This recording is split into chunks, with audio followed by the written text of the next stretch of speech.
Welcome to Bound by Books. I am one of your hosts and contemporary and suspense writer, Danielle Bannister, who also writes under Danny Bannister. And today I'm joined by I'm sci-fi romance author Tina Moss.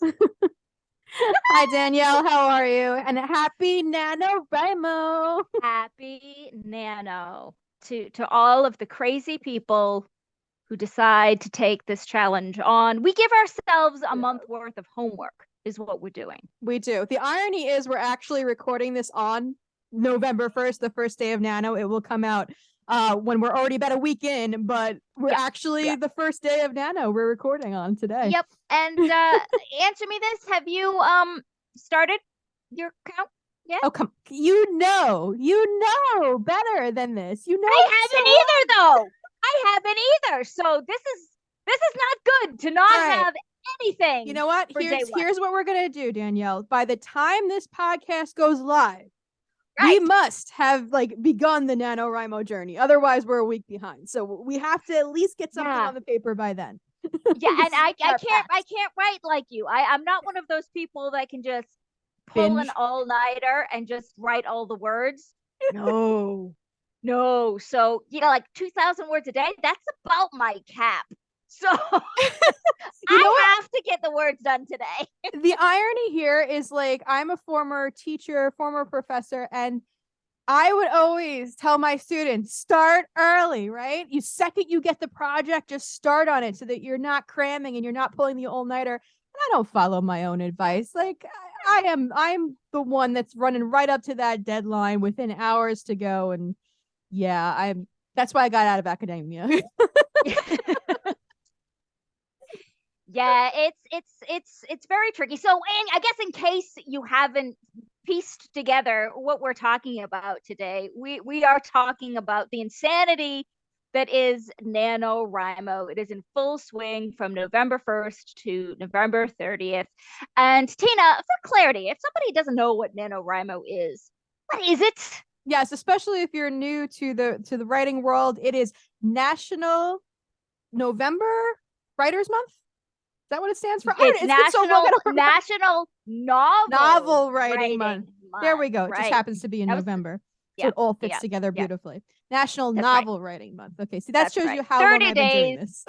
Of literary abandon is their tagline. Yes, and it's basically to get you to write a book, or at least, part way through, depending how long your book is, in a month. It's teaching you to write every day, develop good habits, and hopefully, get the ball rolling into your writing career, or if you're more experienced, to get a project done or words on the page. So right.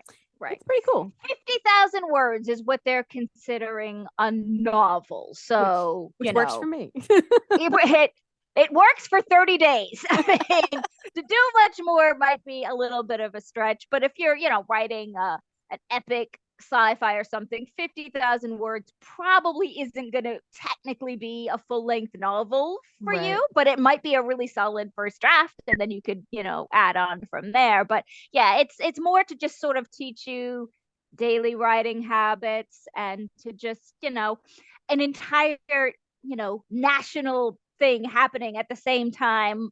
All of these authors fun. Struggling. It's a lot of community. So and they have sit-ins. It's fun to have that sense of community where everybody's in it together and striving for a goal together. I think it's a good thing. It's tough, but it's fun. And what do you win? What is the pride? The pride. It's the pride of finishing. Well, that's not true.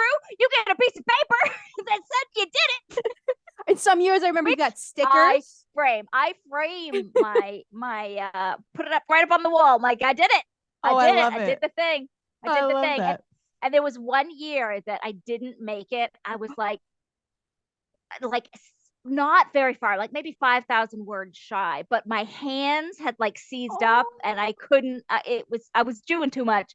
And my daughter, who was 8 at the time, made me a certificate that I could frame for the words that I did get done. Cute. And I totally framed it, and I still keep it because, So how many have you participated in, and except for the one that you didn't technically finish? That's a really, really good question. I have been participating on and off for probably 11 years. I've not participated every year, but I've won all but one that the one that I failed. So maybe like 5 or 6 I have won. What about Nice. you? What No, about this is funny. I think I've only officially participated in one or two, and I've never won. I've never no! won because Oh no! first off, November is just a brutal time of the year. It is. It's It a is. it's a bad time for me to It personally is. be writing like that, and I'm sure for a lot of people as well. And I just learned over time that I am not a daily writer. I'm a binge writer. So if I don't have those binge weeks that fall into NaNoWriMo, then I've never achieved it. This year might be different because this year I am sort of kind of on a deadline. Doesn't really need to be done by It's a end of great November. excuse to combine with a deadline. Absolutely. Yeah. If you know you've got to focus on something this month and something's got to get done, It's that's my true. nano project. That's what I'm gonna So does focus it on. count if I've done it outside of NaNoWriMo? Like if I've done July Rimo? They do have other times of the year that you can do it. You like can do like your own goals and stuff. So you can set up your own sort of schedule, but for the official NaNoWriMo, It this has to be particular one, it November. has to be in November. Because But I yeah, am they do have. confident about the actual word. I can write 50,000 words in 3 weeks is the fastest I've ever done it. So I know Right. I can do that. It's actually the format of NaNoWriMo that doesn't work for me. And this might be a good thing to talk about especially if you're a newer writer trying to figure out your process. A lot of writers will get into the daily habit of writing every Yep. day. And that is something, again, that I would preach to anybody. Yes, it is a really good practice. 1,667 words a day. Awesome. It's awesome to do that. As we know, I don't practice what I preach. and I don't write every day. I get into seasons where I am not writing and seasons where I am writing like a mad woman.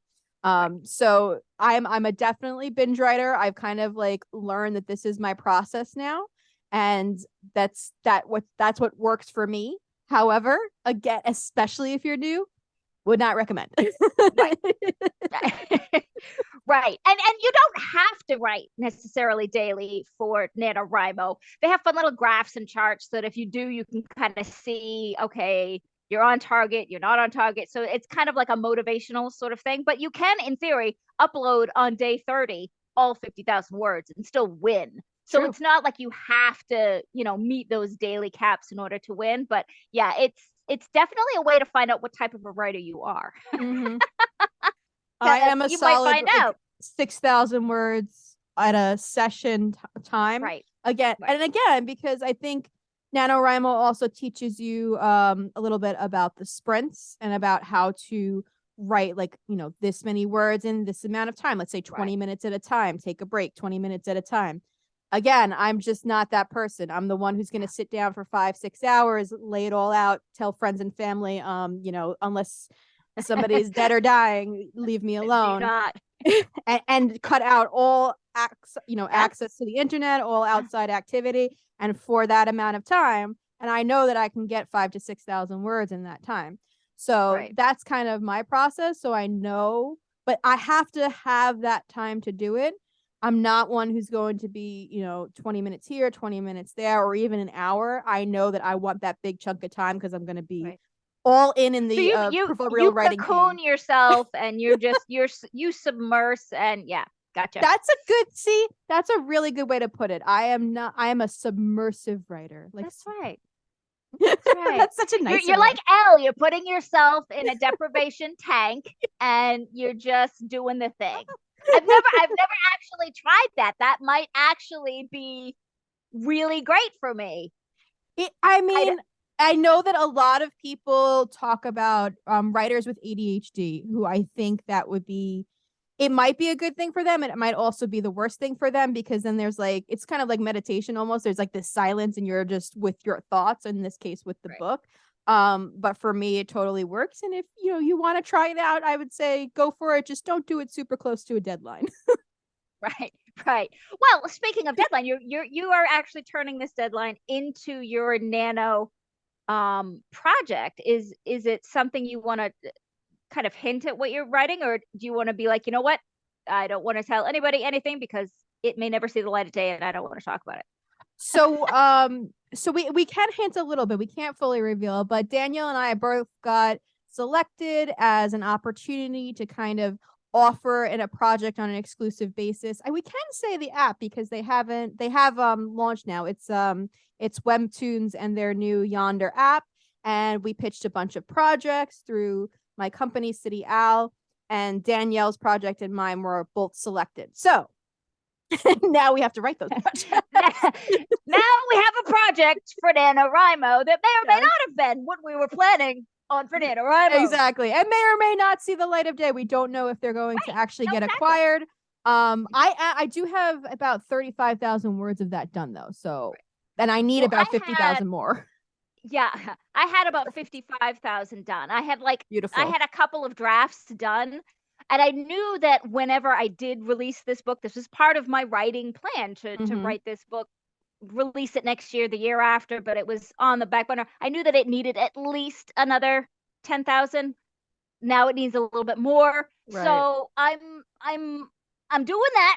It's within the 50,000, scope.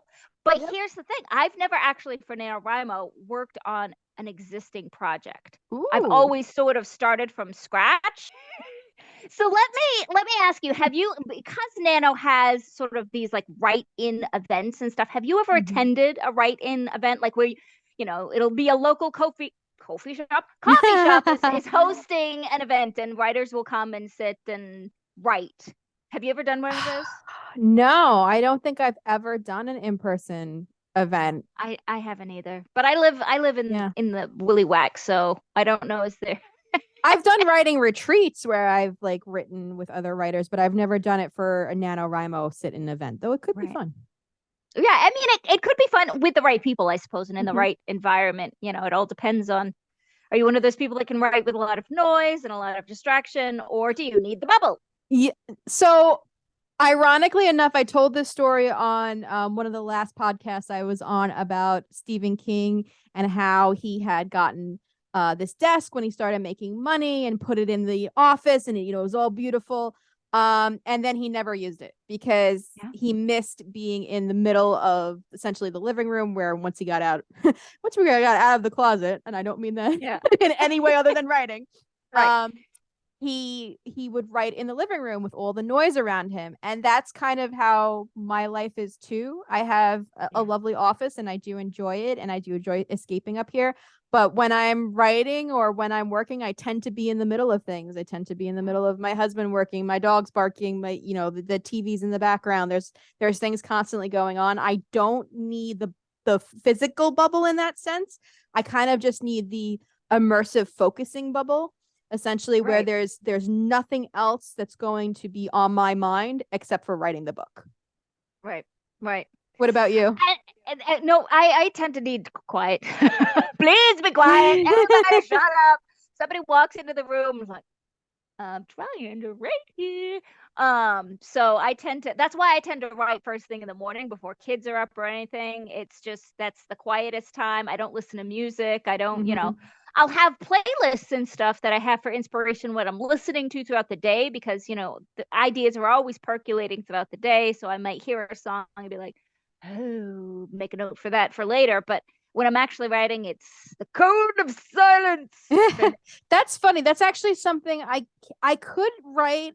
I would prefer to write in silence, but I absolutely can write if there's background noise, if there's a TV going in the background, if there's people talking. I can't if the talking is very loud or if there's music. I know so many people. To the song. Yeah. Even if it's instrumentals, I know so many people use music as a writing tool. I cannot write to music. No, I think it's another part of my brain that clicks on and tunes in. That distracts me from writing. Can't do it. Yeah. Nope. I can't either.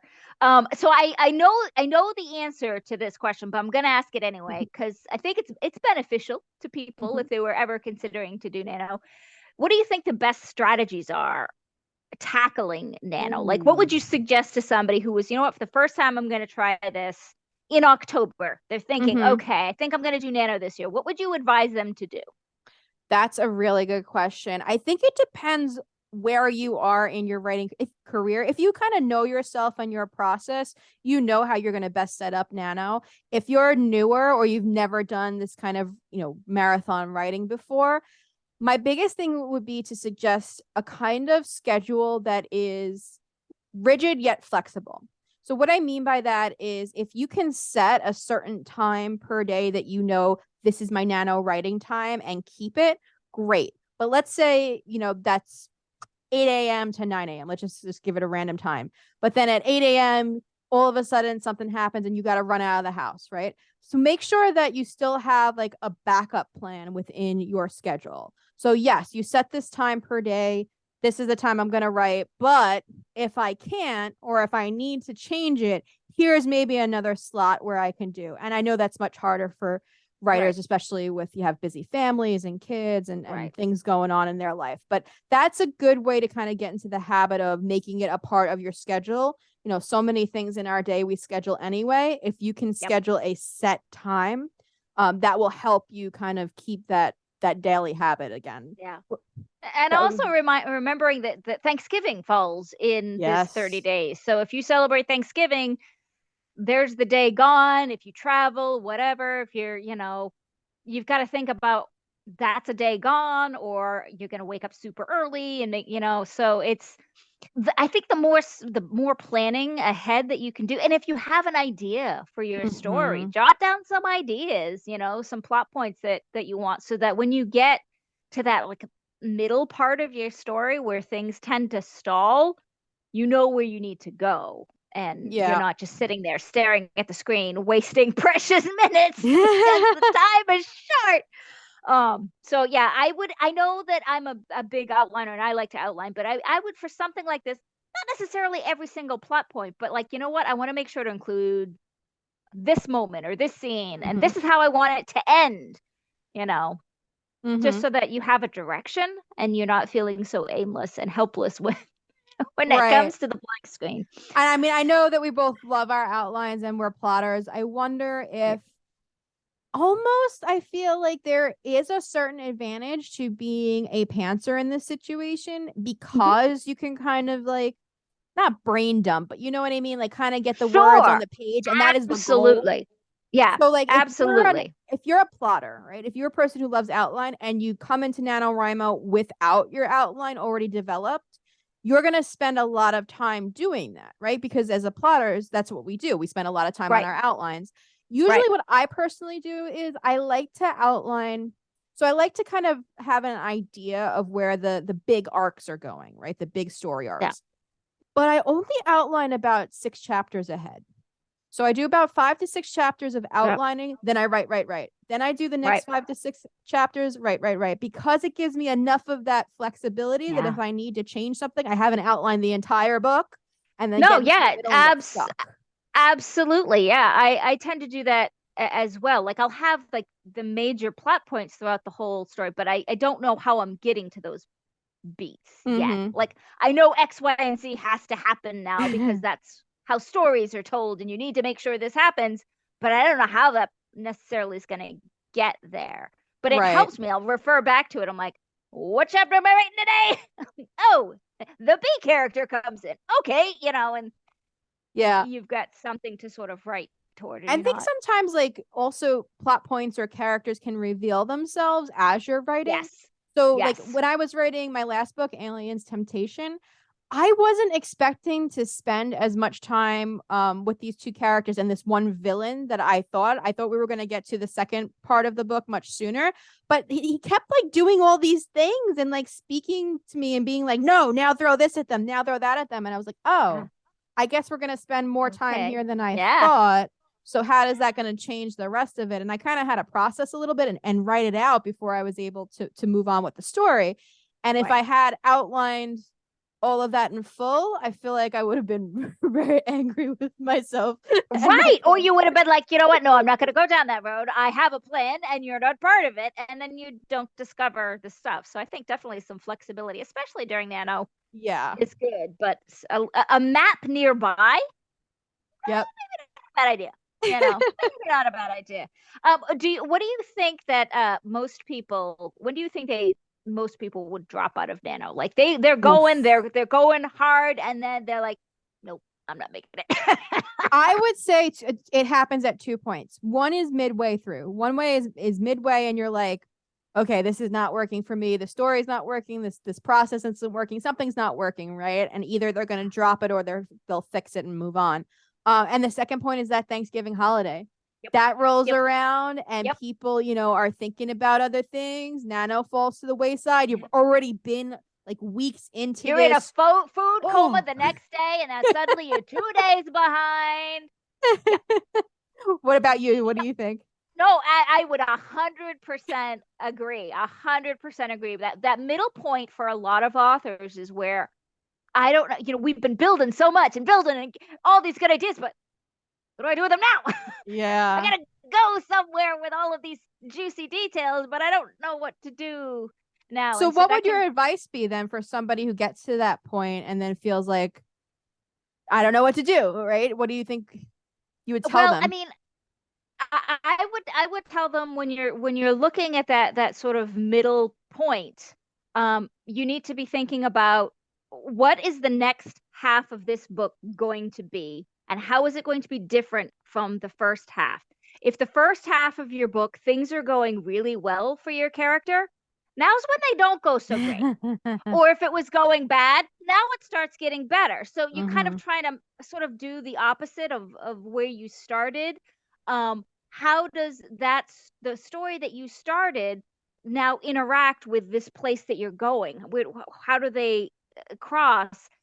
And then how are the stakes raised at this middle point? We've gotten here, but now how do we lift it even further? And if you can figure out what those three things are, then I think you have enough momentum to keep going. You could also just go in brackets, something amazing happens here, and then move on. Move on. Seriously. Seriously. This is how I absolutely know that my process is not right for the right everyday Nano thing. Because if I got to that point where it was literally like, something amazing happens, I can't move on. So you're very linear. Do it. Yes. Yeah. I cannot write out of order. I know people who will write the climax or the ending and then go back to the beginning. That would make my head explode. I am a super linear writer, and I will do so much editing in the first part of the book to be perfect. I'm an edit as you go author. Another thing that is one of the ones they say not to do, but I have to. I have to have it good and making sure it's strong before I can continue on. So that's part of that process too. But you're right. If you are getting to the point where it's the middle and you're not sure, if you can just, jump over that and kind of continue writing, you will get through Nano better that way. Or jump to the scene that you are looking forward to writing. Like, how it's going to end. Fun. Write that. Write how it's going to, and then you can sort of then go back and connect the pieces. Like, this is how the roller coaster ride ends. Now, how do I connect the ending to that place where we're about to go over the edge? Sometimes that works, but I tend to be linear as well. But sometimes if I get really stuck, I'll jump a little bit, and then it'll be like, oh, okay, that's how they piece together. Now, if you are a linear writer who cannot kind of do that, who can't get over, and you don't want to give up on Nano, I would actually suggest taking the day. Don't write that day. Maybe don't even write for 2 days. Let your brain kind of sit with where it is. Let it, your subconscious take over and think about like this plot problem or this character development issue, whatever the issue is. Sit on it, and then plan, if you can, to put more words in later. Like, if you can give yourself some time on the back end to put in more words, or if you need a cushion, I would say write more in the beginning of the month. If you don't have to be restricted to, the 2,000 words a day or whatever it actually is, the number is. You can, if you have a day where you're doing more, great. If you have a day where you do a little bit less, that's okay. Just try to build it in to do more, especially at the beginnings. That way, if you do get stuck, you're giving yourself a couple of days grace. I would also say that planning and thinking time, you can write those planning and thinking thoughts down freeform and have it count towards your word count goal. Nobody is Yeah. going to Why read not? over your manuscript and go, well, that's not really part of a novel. It's part of the novel writing process, right? To try to think Absolutely. and brainstorm stuff. So write down your brain word vomit and your how things are coming out. Like, I know that I need to work on the middle here, but write that process out. It counts as words. It counts. Exactly. It does. And I'll give you an example too. So I mentioned Alien Temptation, and after I finished that book that came out in July, I was planning to release the next book in October. But I've kind of been in this funk with the next book. With Aliens Hope, I went back and forth because I have a big overarching series, right? So I each book is a standalone, but there are certain components that I want to be in each book. And I kept going back and forth as to what I wanted to actually put at this book 4 point. And if I wanted to wait until book 5, or if I wanted to tell a slightly different story. And I hadn't been able to work that out. I've kind of decided at this point where I want to go, but it took a while for me to get there. It wasn't like an overnight process. I really had to almost go through in my head and writing down some notes of like, okay, this is what the book would look like this way. This is what the book would look like this way, and decide, where did I want to be with that? And that Choose your own that adventure. took time. Yeah. But that process took time. And again, it's almost like my brainstorming time for me, and my plot, like, thinking it all out and outlining it and kind of figuring out where I want to go takes much more time for me than actually writing the book. Yeah. Yeah. Well, here's an idea for that. The idea that you don't use, that Mm-hmm. could be like a bonus content thing of, this is where it could have gone. Yeah, it's actually going to just be whole- another book because the ideas were so in depth. It was literally like, which characters Perfect. were going to fit which story better, and is this the right time to do this thing? That I kind of Is like no had two wasted bookmarks, writing, right? right? There's no wasted writing. Even the stuff you think is garbage can be either used at something else, or it's teaching you something, right? Right. So either way, it's not wasted. Even if you never use it, it's teaching you something about writing and a Yeah, craft. And absolutely. Absolutely. yes, yes. Now here's a question talking about craft. Mm-hmm. What would you say is how quickly does your nano project, like, say you finish, Mm-hmm. hypothetically you've finished, how quickly for you would you be able to turn your 50,000 words into a manuscript that you're ready to Gonna be publish? What's your again. turnaround time? I'm laughing. A week. No. It's so bad. No one should do what I do. I'm just gonna keep saying this. No one should do what I do. Even experienced writers, you should not do this. Right. There. So okay. So here, I'll just lay it out for the thing that you should not do. I brainstorm and I plot for a long ass time. I write for a very short amount of time. I edit within that time frame, and my editor literally is right behind me, chapter by chapter, editing as I'm writing the story. That's how crazy this process is. And I could have the writing and editing process done in 3 to 4 weeks, no problem. Hit publish, Dang. ready to go. That's how Wow. crazy that is. But Wow. I'm going to lay out a possibly controversial statement. 99% of nano projects should not do that. You should wait. First of all, December is not a great time to publish. No. There's a lot of holiday stuff going on. There's a Yeah. lot of first of all, traditional publishing closes down in terms of like agents, editors, working time. December is just like, especially the second half of December, don't even consider it.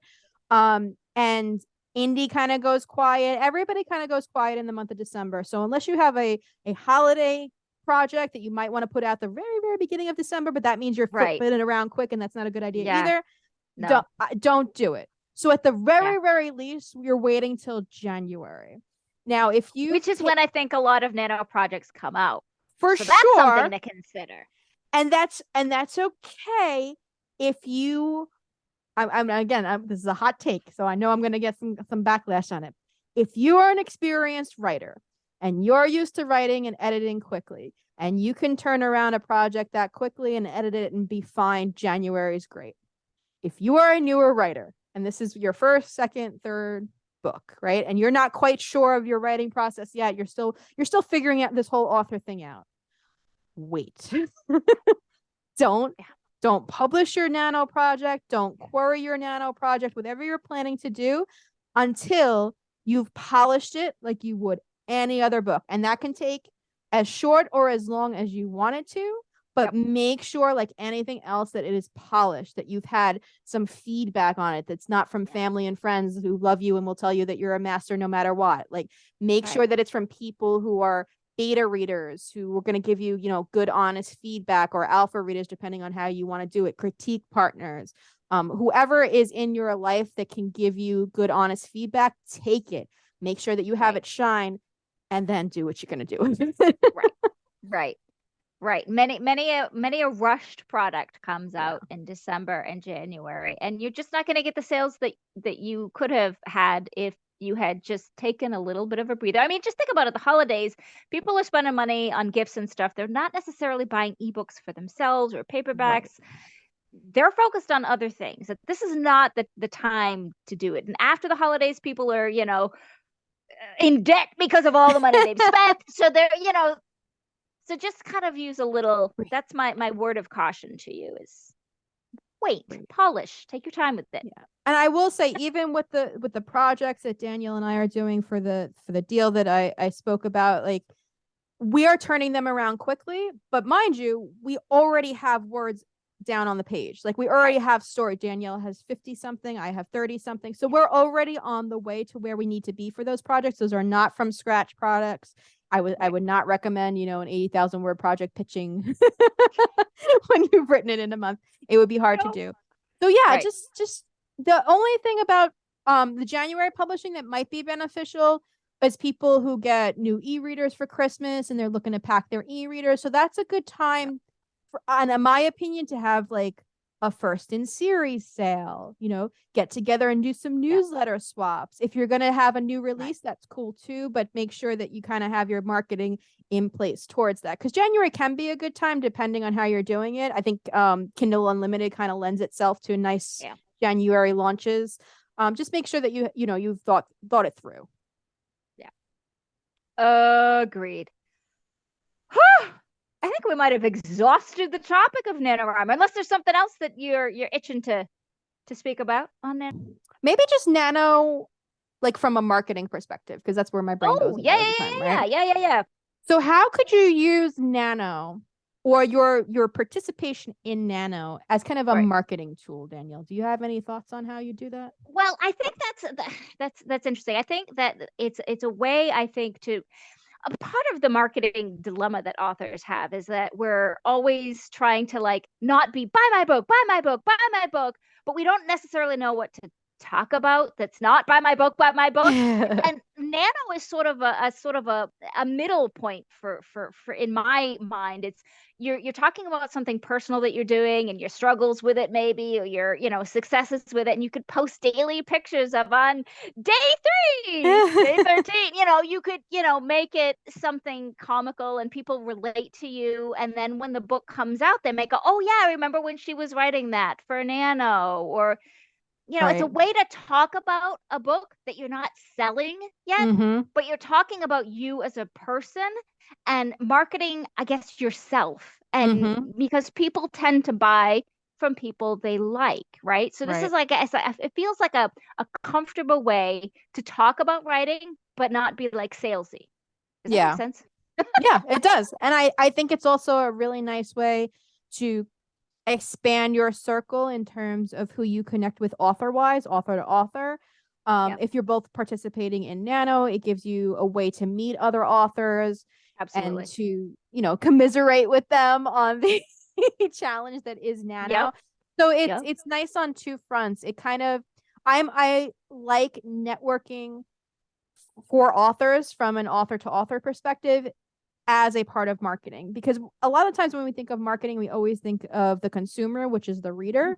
But it's also really about networking and getting to know your fellow authors and how you can help each other do this whole author life thing, right? I think it's really important to have that in your circle. So this is a way, especially if you're more introverted or shy, everybody's doing it this time. So you can see somebody on the NaNoWriter forums or posting on social media about nano. Just give them a little comment back and be like, me too.